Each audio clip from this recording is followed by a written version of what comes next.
What is up? My name is Sash. My name is Tabo. This is The Movie Show.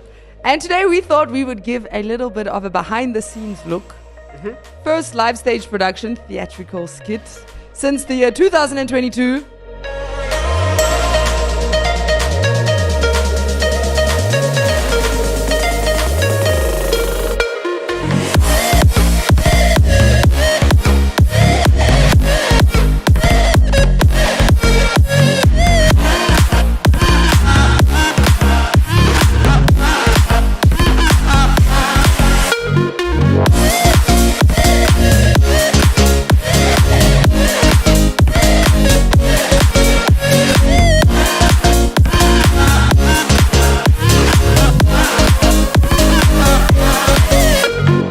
Yeah, we decided to make another comeback. Yes. So the theatre skit is called The Waiting Room. Because you had to wait. No. In a room. We'll see. We'll give you all the behind the scenes jazz that no one else will tell you. Like Tabo didn't know his lines. That's not true. This was actually first scripted in 2025, last year. At the time, we were trying to decide on what short films we were going to make. We ended up making 3, and this was not one of them. Why don't we actually take it and make it into a theatre skit? Because it is a very cool concept. And we started an audition process. We wanted to get new talents involved. And this was very fun. Yeah. Because the auditions that we got back, so we wrote this like very dud like scene between a cop and it's actually between 2 cops. Yes. And the one cop's investigating and interrogating the other because they stole the last piece of pizza. Yes. But like it was very dramatic. So at one point they show up a stick figured drawing, which is evidence.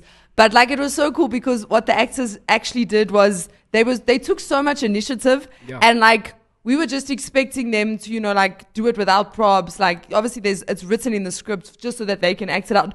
But they were pulling out their stick figures, and when we watched the auditions, we laughed so much because like the initiative that each of the actors took was really incredible. So that was a very enjoyable process, and then actually casting them into the different roles was a lot of fun. Just because the auditions that came back were solid. They were solid gold. Very solid. Yeah. So after we've cast our actors, now it's time to have our first rehearsal and our table read. Yes. Which we did. And at the end of it, Sasha wanted to pull the plug. I deny this. This is She not wanted true. to He's pull the plug. speaking, She wanted to pull the plug. Okay, I think though, in my defense, a table read is literally in the name. Yeah. As you get together with the actors and around a table, everyone reads out their lines and you go through the scripts. But obviously it's a very rough version of how it's supposed to come across, like all of that. So I think it's very similar to what the first draft of an edit where you like watch it and you're just like, this is terrible. So I think at that point I was like, oh no, like we haven't done this for so long and now because once you go wrong on theaters, I realized I enjoy the medium of film more than theater just because you can fix a lot more with film. Like theater, once you stuffed, you're stuffed. But then what actually happened after that was the following day we were here at church for a service, and one of the actors, Gina, she actually came up to me. She was like, Sash, I was bored. So I was like, oh, okay. And then she was like, so I did this. And she shows me a picture and her lip is completely split open. Like blood is oozing out. What? And I'm like, what did you do when you were bored? Like I know you were bored, but relax, child. This is not the way. And then I clicked. She was saying she got bored. So she decided to do special effects makeup on her lip.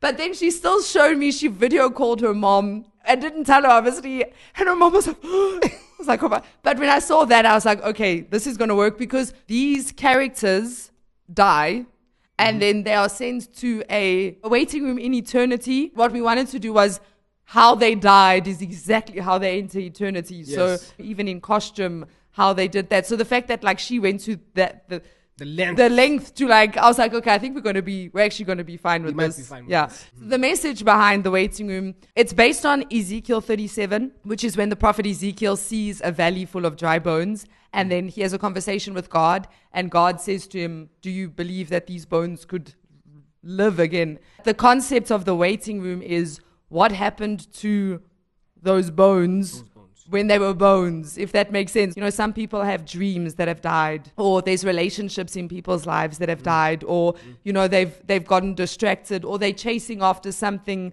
that's taking them in the wrong direction. Yeah. Like, a lot of people live for a lot of different things, and will it matter when they die? And like, if you had to enter this waiting room, which actually turns out to be a place where you shouldn't have been there. Like, it's a premature death, basically. That's what it represents. And can you come out of that? And like, what does that look like for you? And the funny way to represent it is like, what happens if you die with an unfinished Netflix show? Like, you've got unfinished business, you know? That's the concept behind the waiting room. And then just the characters. We have very diverse characters. Very different. We try to like bring in a whole lot of different like sides of what people may be going through. And then like, is it possible to step out of this waiting room? And live again. And live again.